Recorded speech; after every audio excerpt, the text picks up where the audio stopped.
Whoa, I'm scared. I'm scared. Where's Jill? I woke up like this. You did? Oh my God. You're too Something much, happened girlfriend. overnight. I don't know. That is amazing. What is Good today? morning, everyone. Good morning. I'm Dr. Laurie Davis, and you are tuned in to the Today Show here on the Disability Channel. And I thought I'd use our home TV background today because I keep forgetting that our episodes, two of them a week, get shipped down to the United States and to your home TV, and it just increased our viewership tremendously. So, welcome to Thursday. And on Thursday, we feature specialized communities. And of course, when Jill's here, it's veterans.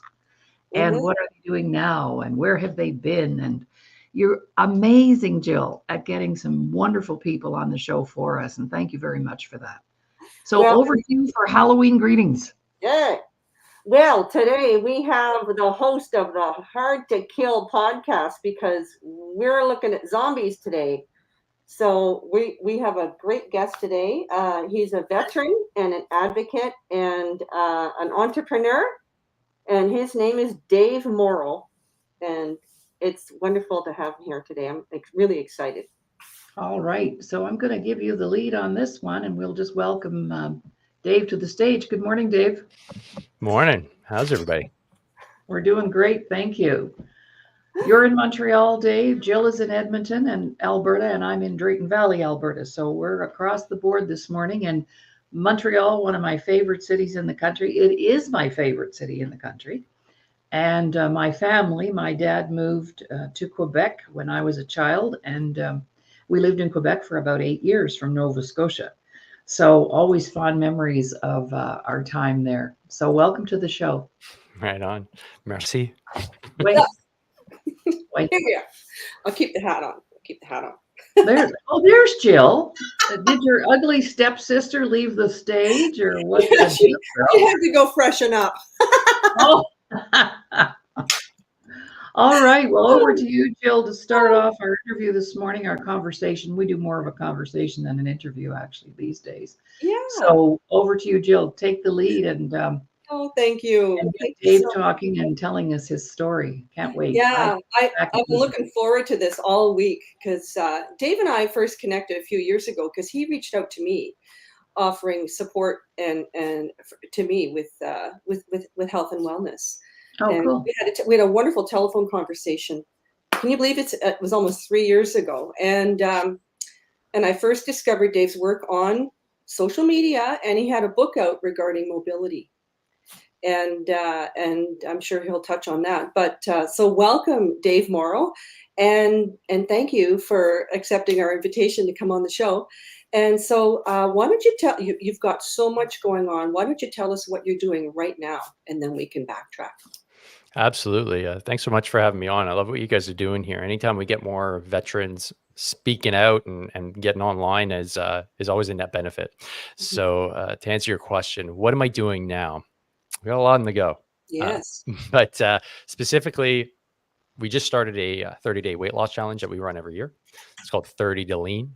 It's in my Veterans Getting Fit AF community where veterans get to hang out and learn about fitness and health and how to redefine what it is to be healthy post-service.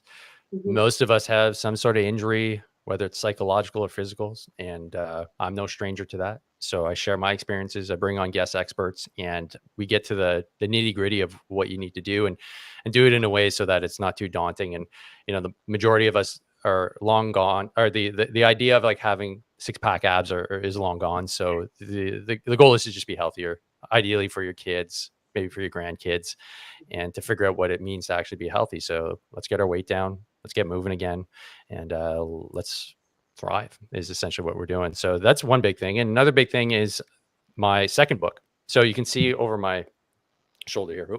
Camera's reversed. Mhm. That's the initial book you were talking about, The Nimble Warrior. So that one was my first foray into being an author. It was, I guess, my retirement quest to get that done originally when I got released from the military. Didn't know what to do with my life, lost my job, was in a dark place. Started writing that book, really helped. It was a bit of therapy. And I just wrote down what I did in order to recover from my back and knee injuries. And turns out people actually liked it. They're like, hey, this is pretty cool. It's written for an infantry soldier. I'm an infantry guy, so really big letters, pictures, like really like dumb it down, just for guys like myself that anybody can follow from home. Mm-hmm. So my second book now is coming out on the 29th of November for Black Friday, and it's called Harden the F Up. And it's a compilation of all the great conversations I had on my Hard to Kill podcast about fitness, health, and mindset. And I summarize it and create a easy to follow challenge at the end. And the goal is to get folks more dialed in with their fitness, health, and mindset by listening to the amazing guest experts I've been able to talk to over the last 5 years in the podcast. So that'll be coming out on the 29th. Really excited about that. Oh, fantastic. Fantastic. Now, tell me about your military background, your military experience. When did you join? What regiment were you with? And do you want to fill us in on some of that? Sure. So I joined at the tender age of 19 and I joined the Canadian Grenadier Guards here in Montreal. Yes. So we got to, I mean, excuse me, what attracted me the most was $8,000, and I got to wear this really cool scarlet tunic in Yes. Ottawa. And they were like, "Oh, and we get to parade every day." I was like, "Cool, Snoopy, amazing."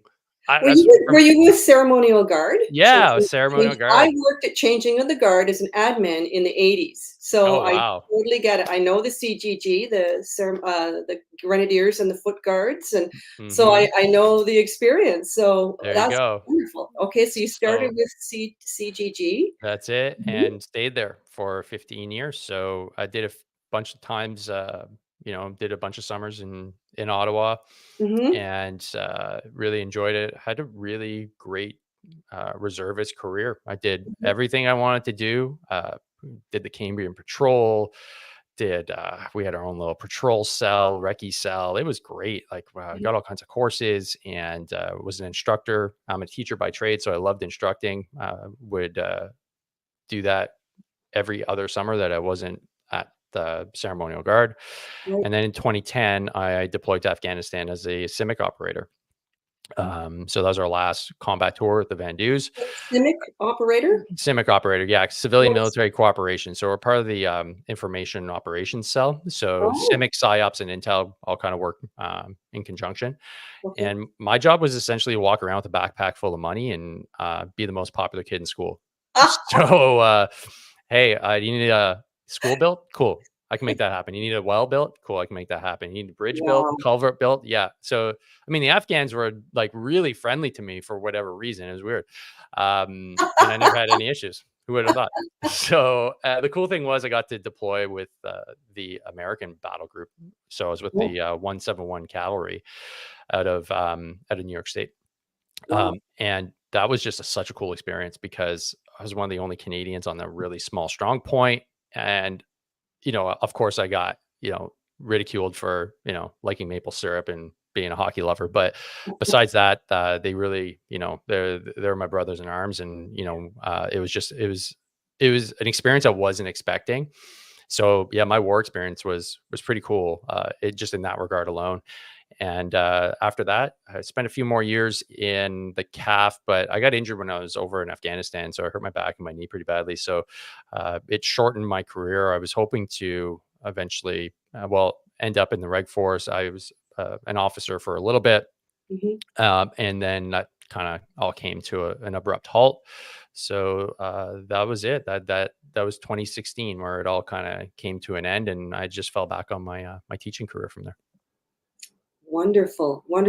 Yes, I can relate. I started off in the reserves and I eventually transferred into the regular force after a number of years. So yes, I know that type of route. So congratulations on your career. And yes, being part of like a welfare section. Yeah, it's wonderful when you're able to go to another country and see the efforts see the results of your efforts, working with support systems over there.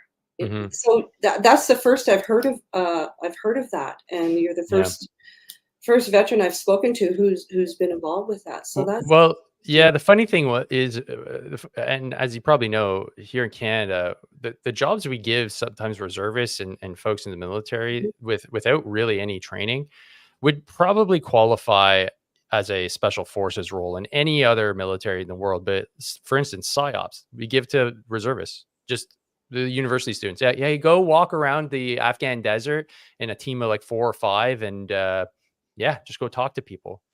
Wow. What? Like, what are you talking about? Hey, yeah, Dave. Yeah, you've never had any war experience. Yeah, you're just going to operate by yourself with a foreign country for the next 8 months with a backpack full of money that you're responsible for, by the way. Oh, okay. Yeah, I can do that. It's just the level of responsibility we would just like blindly give our members of the forces is really kind of scary, but also really cool at the same time. Mhm. And the coolest thing about what I did when I was over there was, like I said, I was a teacher. There was a literal school that was part of our strong point. That's where the initial strong point was.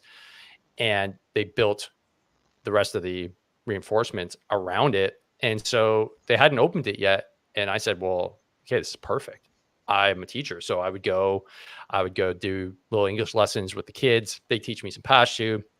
I got all kinds of donations from the high school I was working at before to, bringing pens, pencils, all kinds of stuff gets shipped over from Canada. It was such a great experience to see all these kids go to school for the first time.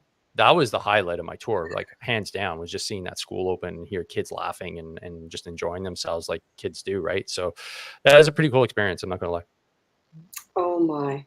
So while let's stay on Afghanistan for a little bit. Can we touch on your interpreter experience? Because a memory popped up on my Facebook yesterday of a post you made about a year ago, Mhm. sharing some really good news. Yeah. Well, uh, as you may or may not know, in 2021, there was a massive effort to get the interpreters and those that worked with Canada directly during the war out. There was no formal plan from the federal government. And when I talk about no formal plan, I mean, they didn't even know there was a thing to do, let alone start a Oh. plan. So a very small group, and by I mean small, I mean, it was one person, it was Wendy Long, had a Facebook page called Canadian Afghan Interpreters. And I'd been trying for a decade to get my interpreter, Abdul, to Canada. Mhm. And I was consulting with lawyers.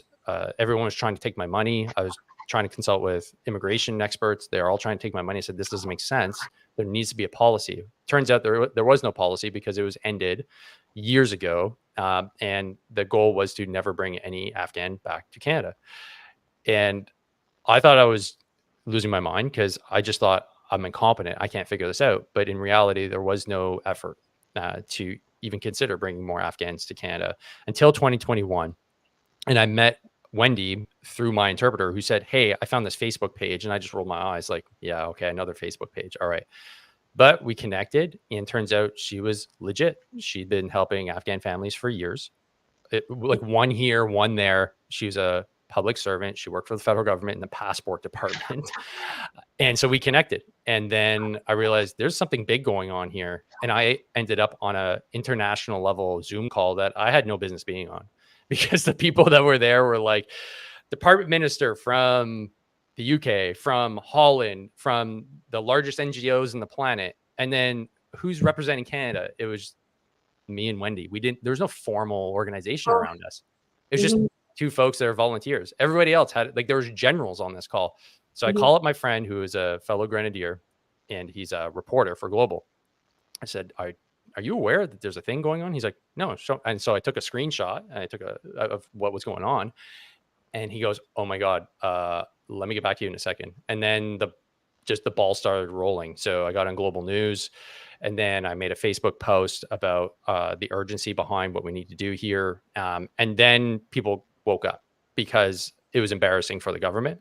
Yes. And then the veteran community started getting involved and I started getting phone calls left, right, and center. Dave, how can I help? And I'm getting calls from colonels, from generals, I'm like, wait, hold on a sec.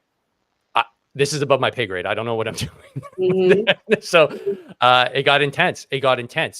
For months. There was just a flurry of emails, flurry of phone calls. I was hosting, Zoom calls with a laundry list of high profile people in Canada in the military and government while I'm trying to coach my son's soccer team in the West Island here in the suburbs. It was very surreal, not going to lie. And what it eventually led to was the partial evacuation of our interpreters and their families. But I can tell you that there are a lot of interpreters and their families that work for us and bled for us still stuck in Afghanistan and Pakistan. The silver lining in all this is that the two families that I was directly responsible for, and I take responsibility for them because they work with me, and I felt like they were my family as well. They safely got to Canada. One got to the UK and now has made it subsequently Canada, but thankfully they made it here. But I can't say that for a lot of families, which is sad in a lot of ways, and enraging in most ways, especially for the veteran community, because for those of us that fought over there, these are our allies. These are not just random people in a random country. They were the individuals that, we fought and bled with for a decade, and we hung out with them just like they were our buddies for months and months and months at a time. And to leave them over there was just unacceptable. And just the chaos that ensued was not only depressing, but worrisome on a very high level. And it still kind of haunts me to this day. And it's something that I cover in my new book as well. And there's just still a lot of folks, and especially in the global war on terror community, that are still deeply hurt about what happened there. And so we're just trying to help, one day at a time with the folks that we can, and try to make a bad situation as good as it can be. Wow. Good for you for doing that, because yes, they fought along with you. And I know there was just quickly one story with that Mike Root shared. There was an interpreter who lost both legs from a landmine, and he was working both with the American and the Canadians, and he tried to get to Canada. Canada didn't accept him, so he's now in the US, still trying to come to Canada to be closer to his Canadian comrades. So yes, there are many stories out there about like this. Yeah, unbelievable. Right. Well, as a civilian, we wouldn't know anything about that. If it's not on the news, right, and even that's inaccurate a lot of the time. As civilians, we wouldn't even have any idea about that, Dave. Thank you for sharing that. Wow, that's disturbing. It is. Yeah. Well, the timing of it was atrocious in terms of, we knew that the Taliban were going to take over. It was inevitable. So the panic button was being hit months before they actually took over on August 15th in 2021. And our team are getting real-time situational awareness on the ground from the folks that we know that are sending us WhatsApp videos and messages, and that our military doesn't have. And just that alone, you knew something was wrong. You knew something had completely broken, and that just completely destroyed my faith in government and in the institutions we have, and just cemented my position that nobody's coming to save us. So therefore, we have to do it. So you have to take the personal responsibility to be healthy, be fit. You have to take the personal responsibility for your community.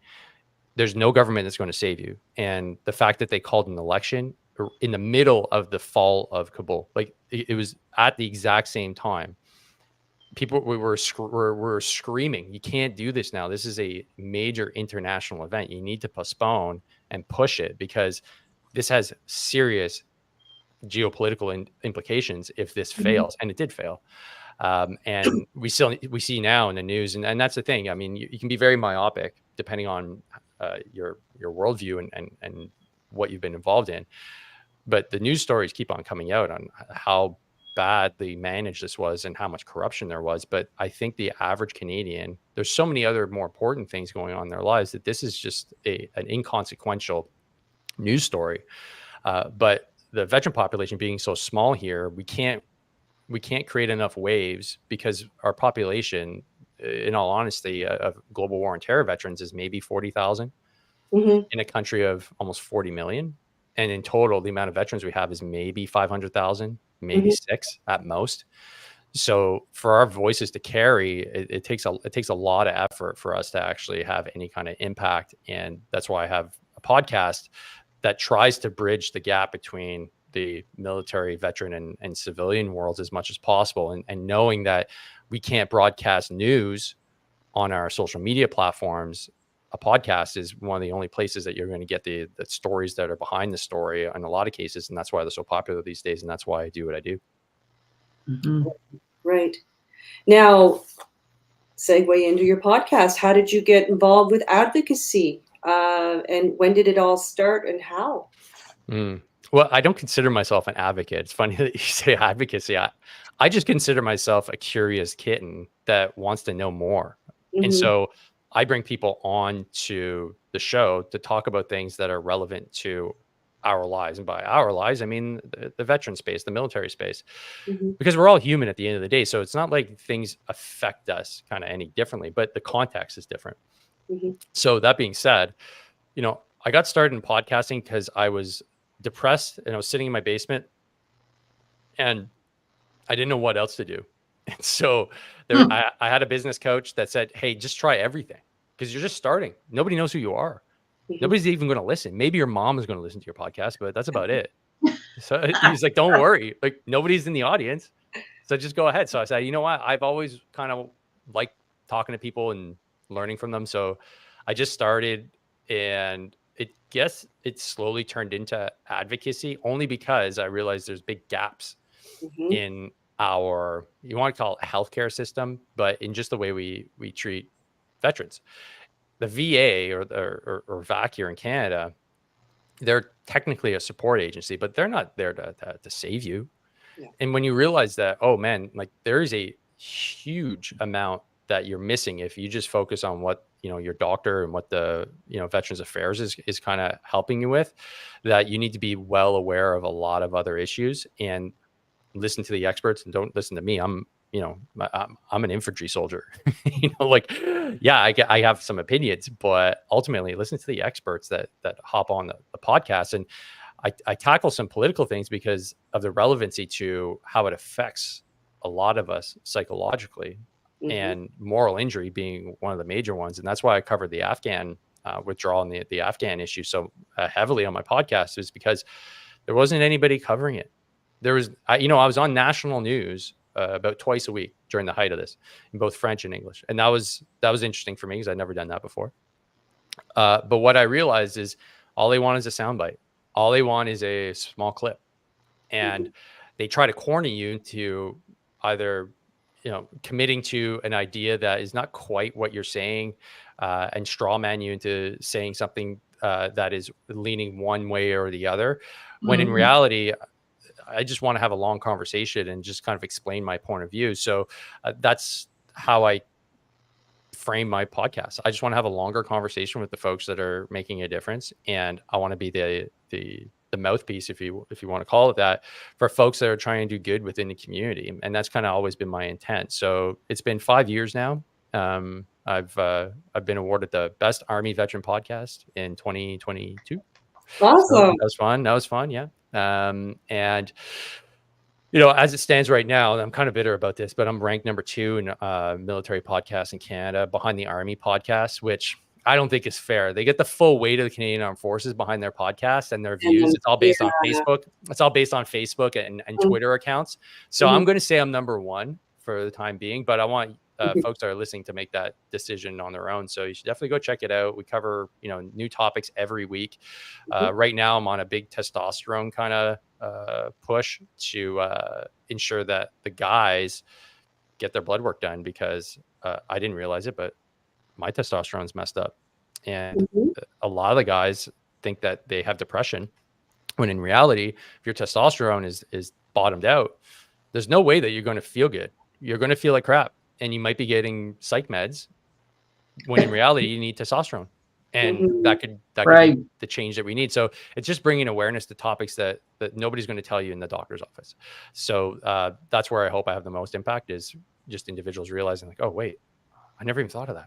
Cool. No. You know what? I'm just going to ask my doctor. Can I have a blood test? Sure, go ahead. So that's where I'm hoping that the most impact can be felt, and where most folks can get the most value.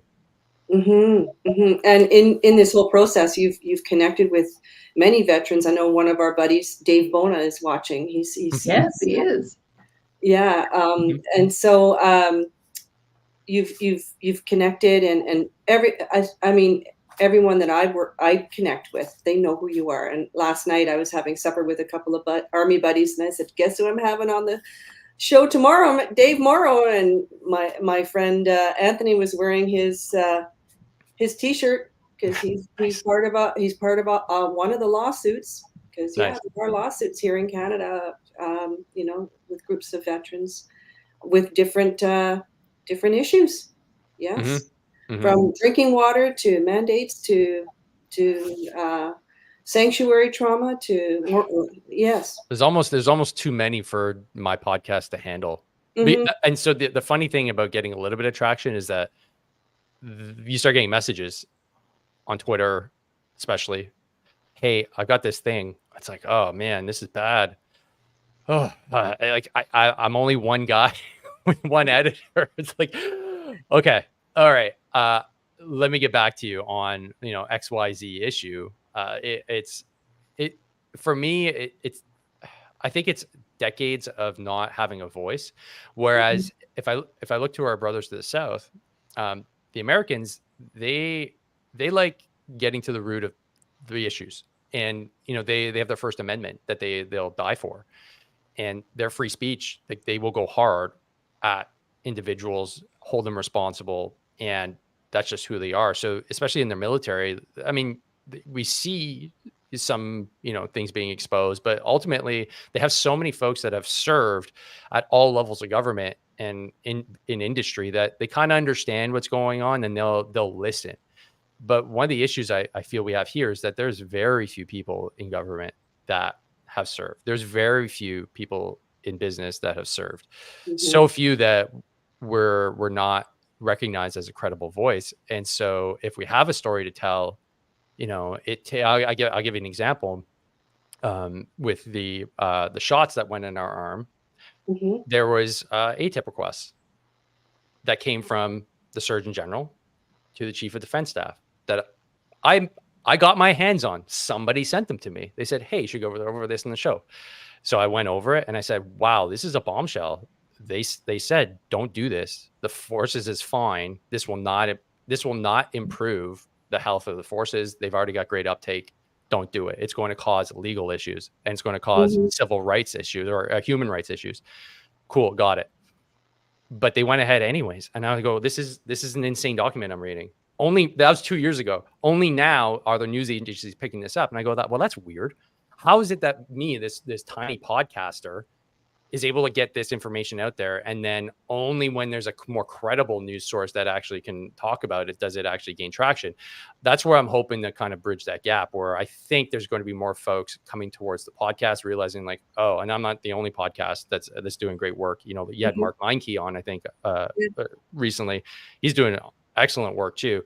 There's going to be, and Kelsey Sharon as well. She's doing great work as well. There's more Canadian voices popping up. And similar to the Americans, they've, they're starting to get their voice, and people that are not in the military. And I see it on my live broadcast, which I do on Thursdays at 2 p.m. Eastern every Thursday. Folks are tuning in that I know are not military, because they're like, oh, hey, I'm not in the military, but this is really interesting stuff. I go, cool. Yeah. Tune in. Americans are tuning in. They're like, yeah, hey, this is really cool. Or it's Canadian perspective. What's going on here? So, I think that petrifies a lot of people that are in power, but I think it also gives a lot of comfort to those folks that have felt like they've just had no voice over the last 20, 30, 40 years. Because I think this goes way back, way, way, way, way back, with just the abuses of power and just the culture within the Canadian Armed Forces. It's because there's been no check on it. There hasn't been podcasters. That news wasn't really taking any interest in it. So I think that's what's going to be the biggest change moving forward, is that there's going to be a lot more accountability, because folks like myself and all the others that I just mentioned are going to get the stories right away, and they're going to say, hey, it's not going in the Globe and Mail, it's going on our podcast, and we have a lot more listeners from the CAF than the Globe and Mail does. So don't do this, because it's going to make its way out. So that's what I hope. That's what I hope it serves as moving forward. Wonderful. Now, you also, not only do you have this podcast and this broad reach, but now you also you do group work now with health and wellness, with veterans getting fit AF. And do you want to touch on that and how that's going? Because I know you have it's a separate platform, Swoop, I think it's called. School. This is school. Oh yeah, big fan. SKOOL. And it's a different platform, but it's a way for veterans to come together to it's a supportive platform similar to Facebook, and you're promoting weight loss, health and wellness, fitness, movement, setting goals, etc. Do you want to touch on that? Absolutely. So, like I mentioned before, I'm a teacher by trade, and my goal in life was to be a principal and run a school and open a school. And so I was a high school teacher for almost 10 years on and off.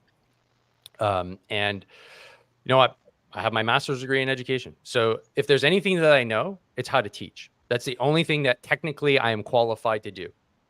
Well, that and shoot guns really well, but we're not talking about that anymore. I don't think we're living on. I can blow stuff up real good. Yeah. But I always want to teach, and that's part of what I like to do, especially on the online side of things and with the podcast. I like to teach lessons because I want people to understand the why of what they're doing. And so Facebook was where I originally started out. And I do have a Facebook group, but the only thing with Facebook is that it's not well suited for teaching. You can't really set up courses. It's a pain to try and like connect with people because there's so much going on in Facebook. It's just it's very distracting. And I recognize I don't want to be on Facebook anymore. I don't want to be there. And I think a lot of people are feeling the same way too. It's kind of like, well, we've been on there for 15 years. Where am I going to go? If you want to actually learn and use the platform for a learning environment, this school platform where Veterans Fit AF is out of all the ones that I looked at, this was the one that fulfilled my needs as a teacher the best, because I can craft programs. You can follow them at your own pace. There's a way to monitor if folks are getting stuck anywhere. And I can bring all the knowledge that I've accumulated over the last, decade or so into one neat place where you can access it and it's clean and there's no distractions. So there's nobody sending you ads. It's just that community. That's it. And so in that community, I do my coaching. So we do weekly calls, monthly calls. Right now, like I said earlier, we have a 30 to lean challenge. There's a weight loss challenge. That's the beauty of that platform now. And I want to quote unquote try and democratize it as much as possible, because everybody that I work with in a one-on-one basis pretty much had the exact same issues. So the main ones, especially for the veteran population, is chronic pain. It prevents a lot of movement, right? 65% of us have chronic pain. That's about 10% more than just the average population. And that prevents a lot of things from happening, mainly movement, because you're just in too much pain. Obesity, we're more obese and overweight than the average population. And that's, there's a bunch of comorbidities that go along with that, psychological issues, weight issues, pain issues, they all factor in. And then the other one was just the ego. With the ego for most of us is too big. So, and I'm not saying it from a soapbox.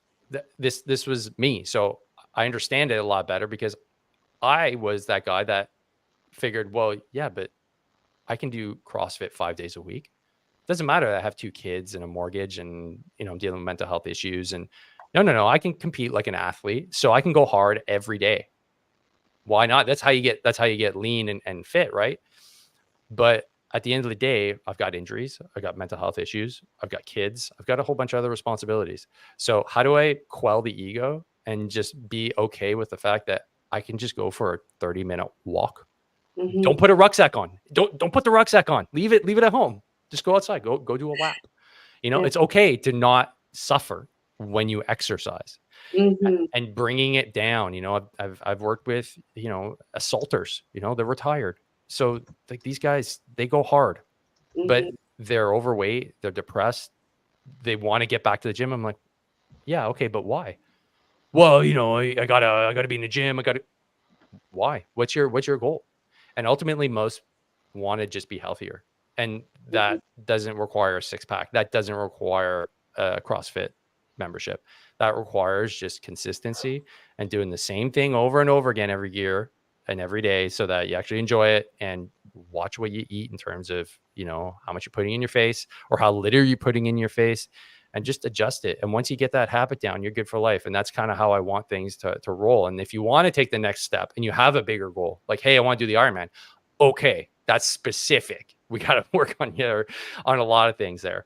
But if you just want to be generally healthy and be able to hang out with your kids and then be healthy in your 70s and 80s and actually enjoy it, or enjoy your retirement, go for a hike with your wife or your husband, then that's what we're talking about here. That's exactly what we're talking about. And that's what the point of the group is to bring your health in line with what you actually want to do with your life once you're out of the military. Right. And mobility and movement, just being able to put your shoes on. I'm getting up there and I'm thinking, ooh, I need to do a little bit more stretching, a little bit more movement. That's one thing that I'm really aware of now as I get older. Yeah, movement and mobility, being able to keep your balance, even basic stuff, Yeah. I'd like to make a comment on that, if I may. Mm-hmm. And Dave, I'm really excited about that. The fact that, you saw that as a need among veterans for just education and learning around how to be healthy and how to stay healthy outside of the culture of the military. I also was a teacher. That's another thing we have in common, Dave. I taught in the public school system for 15 years. And my goal was to be a principal as well. But we're talking back in the 70s when women weren't principals. Mm-hmm. And I thought, by the time I get my own school, I'll be 90. So I left after 15 years to do my own thing. So I've been in business for 40 years now. 1984, I retired. Mm-hmm. But we also have 40 workshops in wellness called Responsible Wellness. And I hired a professional to help me with that. But here's the kicker. How many people are sitting out there right now who don't even believe yet that they deserve to be well? And that's the work that we do, the why. A lot of people know it's a good thing and you can get lots of great information. But recently, I have the best weight loss program in the world, Dave. I just had surgery. I didn't eat or drink for 10 days. If you want to lose 10 pounds, don't eat or drink anything for 10 days. Back to you guys. I agree. That's part of my advanced fasting protocol. Mm-hmm. Oh yeah. Yeah. Having a reset. Big time. I do one 72-hour fast once a year to hit the reset button. Mm-hmm. And yeah, I'll lose 10 pounds. Well, I'm a big guy though, so it's a bit easier for me to go from Right. like almost 230 pounds to 220 pounds. But I'm a huge fan of fasting and the benefits. But again, when it comes to being ex-military, a lot of us think that more is always better. So I'm going to fast more. No, that's starvation. That's not what we're talking about here. Or, right. So and to address your discussion of the why, that is crucial. If you establish your why, you can endure anyhow. And therefore getting to the root of that, for most people, it's uncomfortable. Well, why that's what we do. We get you uncomfortable. Yeah, it is, right? Also, another little connect that we have, I'm working on a book, too. I have 3 or 4 on the go, but the one that I'm wanting out there, you'll never guess what the title is. I'll send you the cover. How to Harden Up. No. Abuse of Power. Oh. My own personal story of how I was used and abused in the system, the justice system. So my book, Abuse of Power. Anyway, back to you, Jill. This is great. Yes. I'm making lots of connections with Dave. Absolutely. Right. So let's talk about this conference you were in Atlanta. Yes. Military influencers. Yeah, absolutely. Talk about that. Sure. The Military Influencer Conference is the largest military veterapreneur, if you want to call it, conference in the world. So it brings in folks from mainly the United States and recently Canada. So my battle buddy and business partner, Mike, had this crazy idea 3 years ago when we launched our app company called Mhm. Voluntold to go down to the States and just start shaking hands. We didn't even have a business plan. We're just like, hey, we started a company. Like, yeah, let's do this. High fives, let's go. So we went down to Las Vegas for this conference, just started chatting, and we just realized, oh, there's a whole level to this that we're like, this is incredible. We made such good connections. And one thing just led to another, and we went back the year after. So that was last year, and we brought a handful of Canadians that were interested in coming down. And I just can't say enough good things about this conference because it's for us, by us. And they were so welcoming to Canadians. They go, oh my God, yeah, it's true. Yeah, of course, there's a lot of Canadians up there that are in business. Well, why don't you guys come down? We'd love to have you. And so one thing led to another, and eventually they approached us and said, hey, why don't you have like your own area in the conference this year in Atlanta? And you guys can recruit the people to come down, get the sponsors, and let's make this happen so that we can do something similar in Canada and have an international event for the first time. Because Mhm. this conference has been going on since 2016.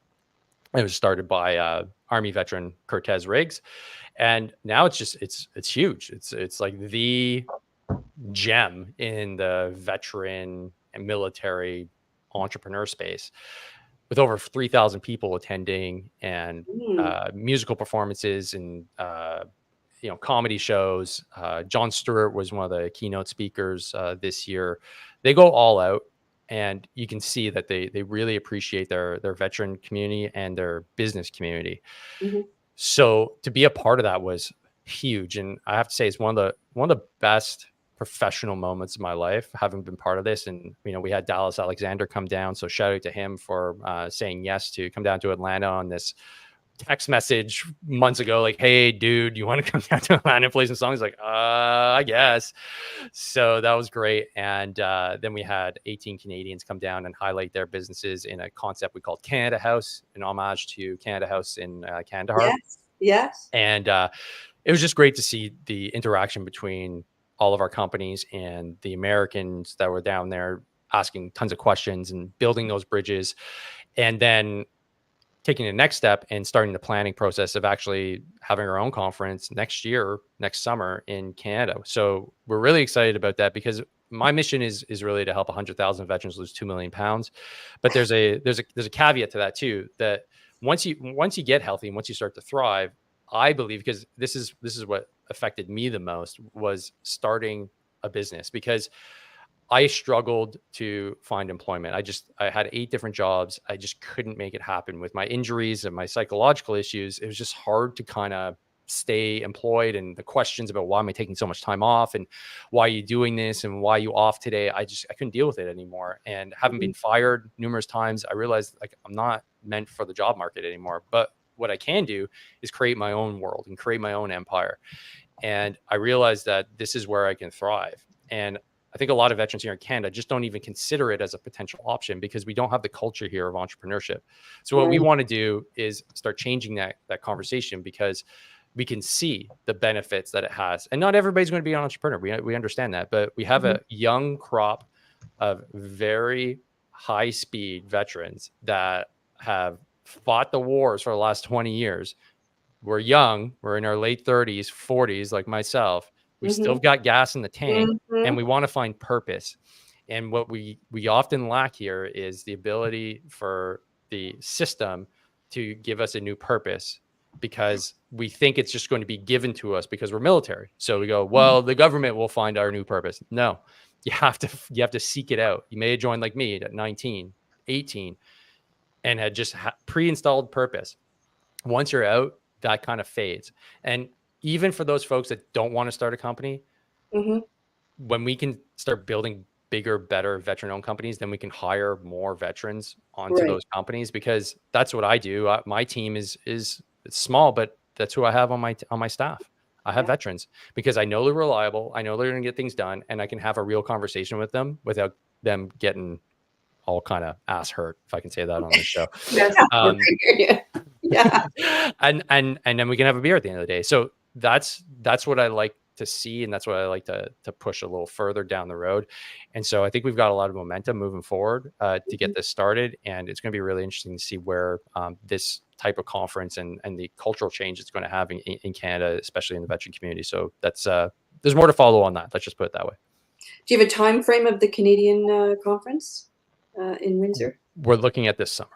Okay. I'd love to be a part of that. We would Nothing love to be a part of that. Yeah, nothing confirmed yet, but absolutely we're looking for this I summer. can help with that. Yeah, we're gonna have to stay in touch and keep an eye on that. For sure. Yes. So you're a busy fella. But wow, it's Yeah. And I'm doing the finishing touches on our Halloween haunted house outside our place, which is probably occupying way more headspace than I would like. But there's a bunch of things that my son and my daughter are just like, where are the rest of the decorations? Oh my God, you guys are right. Yeah, I got to get to the store. Yeah. How old are they, Dave? How old are they? They're 8 and 5. oh what a great age. Yeah. This is their Super Bowl. Like this is. My son said, "No, this is bigger than Christmas." I go, "Well, it's bigger than Christmas?" He's like, "Oh yeah, big time. Way bigger." Wow, okay. Ironically, he doesn't have a costume that he went out to get because he just focused all his effort on the haunted house and like going to hang out with his buddies. So he had a crisis like 3 days ago. He's like, "What's my costume?" Well, he said he didn't want one. So we figured it out. So we cobbled one together so he'll be okay. And my daughter's going as Harley Quinn, hence the reason why I'm going to be dressed as Joker. Yeah. That's fabulous. Well, everybody on my street put out these big, they put up because it's a family area. So they put out all these big things, the big spider webs coming into the door and the lights. And I was pressured into going and getting something to hang on the door, at least. Yes. Because we have, last year I had over 100 trick-or-treaters. So, Oh, that's fantastic. Yeah, we got a great neighborhood here too. There's so many kids in our neighborhood, whereas where I grew up, which is only like 10 minutes away, all the kids are my age. They all grew up there. They're all gone. So there's no kids. That's my parents' neighborhood. There's no kids there. So they have this massive haunted. There's actually 2 in this neighborhood haunted house that we went to the other day. I was genuinely petrified. I was like, what, this is Hollywood level fear. Right? Like they had to have spent $40,000. There's no way that wasn't a $40,000. No way. It's insane. It's called Scary Dahlia. They take donations and they give the proceeds to the children's hospital here. They do it every year, and every other year that my kids were too scared to go in. This year we went through, and they have insane. So this is like a promo for Scary Dahlia. If you're in Dorval, go see it. And they have people like in the bushes that are dressed as the animatronic ones that they have. So you don't know if there's a human there or if it's like fake. And then they come out and they grab you, and it's just, I had to change my shorts. Insane. So yeah, we go all out here in Dorval. That's good. Oh, Dorval, is that where you live? Dorval? Yeah. It's easier for me to say Montreal when I first introduce myself. Yes, nobody knows where Dorval is, but where the airport is. Yeah. Right. I know where that is. And my husband was in the military where he got his aircraft maintenance engineer trade, and he worked in Dorval. Yeah. That was before I knew him back in the day. Nice. I know exactly where it is. Yes. I have to share with you my favorite Halloween experience. I was in the housing in CFB Uplands in Ottawa, and I never had so many kids because it's a military base, family housing, hundreds of children. And I remember this one little man comes up, and his mother says, "Now say trick or treat," and he's holding his bag in front of me, and he's just looking at me. She said, "Say trick or treat," and he shouted, "No!" and he ran away. I said, wait, I didn't give you anything. Oh, I had so much fun at the base at Halloween. Yeah, the military family community came together. It was wonderful. Yes. And one of my female friends in California, we have quite a few clients. Actually, Jill Ramin arrived last night, my business partner from California. He arrived last night. 10:30, I went to the airport to pick him up. But one of our colleagues in California, she gives out pencils and erasers and little rulers, and she gives out school supplies instead of candy. That kind of appealed Smart. to me. Smart. Oh my. You can get a box of crayons for 80 cents, like, wow, why not? Right. Cool. And tonight I'm heading to a veteran's home. He's got the huge skeleton on the front of his home. Every year he does he dresses up his yard. So we're gonna have a little bonfire tonight. Hand out some. Nice. Yeah, it'll be good. It'll be good. Nice. I'm going to get Ramin to pass out treats because he left his home in Rancho Santa Margarita, and he said his son is going to be away. He's away. It's just the two of them there. So they left a big pot of treats out in the front door, by the front door. Nice. Yeah. I said, no worries. You can give out my treats. You can run to the door when the rings. He'll have to dress up. What are you going to dress up today? Probably not. I used to all the time, of course, when I taught school. I'm driving around the neighborhood in a clown suit. And everybody's kind of looking at you at the stoplights. But I always dress. That's great. That's great. Yeah, I used to make my own costumes. So, Dave, do you have any plans for Remembrance Day? Anything like what do you do for Remembrance Day coming up? So I'm still trying to figure out if my school, where my kids go, is are they good? They haven't confirmed whether or not I just want to come into the class and say hey and just chat a little bit. It's very like, oh, I'll get back to you. It's so that might be one thing that I'm doing. I don't know. It's something I typically do where I would go to schools in the Montreal area, but now that my kids are in school, I just want to go to their school, right? Because I'm literally the only veteran in the entire school. So, and I don't think I don't think the school understands that I'm a veteran and what that means. Because I've spoken to the principal. I'm like, yeah, they're kind of like, because I'm young. Yeah. So I think that they think that I'm joking because they haven't got back to me. So anyways, I'm going to try and clear that up. I'm just going to keep on being persistent. Like, hey, I can come in. I can bring friends too.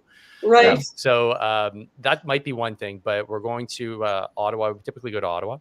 And we're going to be doing a little barbecue. So a small little gathering of some fellow veterans just to hang out and have some beers, have some burgers, and that's about it. So I typically would go to a church parade, but with the kids now, I just keep it simple. We go here. Dorval has a nice little memorial at the bottom of our street. So we go to that. And after that, we typically go and grab a pint. There's a few veterans here in the community. So we go to Kelly's Pub here and have a few pints, and that's about it. But nothing like I used to. We just kind of keep it low key more than anything. So yeah, the best part for Remembrance Day first, going to a service of some sort. I've been on parade in Ottawa many times because that's where I joined in the reserves. But meeting up with veterans after the fact at a pub or at a mess, we used to go to Cartier Square Drill Hall, and then we'd end up on the Byward Market in a pub somewhere or a strip club. Oops, did I say that out loud? Yeah. I was the drag along. The memories that I have of Remembrance Day are so many, and the banter and the laughs and the just the community and coming together. Oh yeah. Well, how's this for a house rule? My dad, Remembrance Day, we never missed a service. We always went to Cenotaph. He died in 2016. He was 93 at the time. And I was talking to my mom the other day, and of course she's preparing because there was a rule in our house. You were not allowed to even think about Christmas until after Remembrance Day. No Christmas, no nothing till after that was done. So he was always a big, he really ingrained that in us. And I usually have some kind of little special luncheon or something, and with my senior friends, or we do some little thing, right? Just to honor that, because my friends, their dads were World War II veterans and moms as well, right? So we have that in common. And that's an interesting show I did, Dave, one time.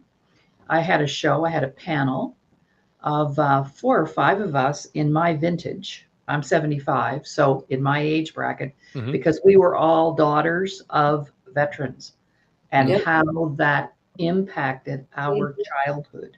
to have our dads and moms come back, damaged and hurt, no services. They didn't talk about it.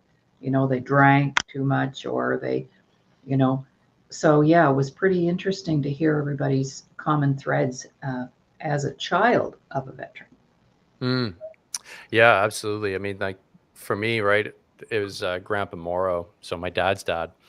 So I have his shadow box in the basement. That was, I didn't get to really interact with him because he passed away when I was 3 or 4. Right. So Right. all I had was stories, and he always fascinated me. And it was definitely one of the inspirations for me to join the military, because I was just so fascinated by it all. But there's definitely, they've been able to show that, there's generational trauma that gets passed down through your DNA now. Definitely. It's not just a nature nurture thing. There's literally a nature thing involved with your genes that gets passed down. And I get like my father and my my aunts that they obviously got raised by a war veteran, and my grandmother too, right? She was building bombs in in the UK during many bombing runs. So there's all kinds of the issues that can come up because of that. And I know my grandfather never wanted to talk about it because he lost almost all of his friends. He fought in the Italian campaign, right? He fought in Sicily.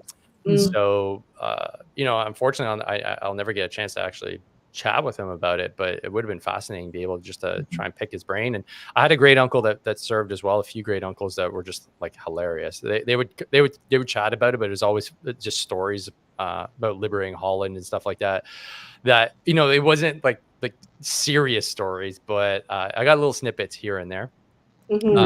But that was it, right? And I can only imagine what they had to go through. But the funny thing is, and I've had this conversation on the podcast before, their rate of quote unquote mental illness was significantly lower, and their suicide rate was significantly lower. Now, part of it is probably they just didn't. Well, they didn't have the diagnoses for a lot of things that we're talking about now, and then on top of that, they wouldn't say anything.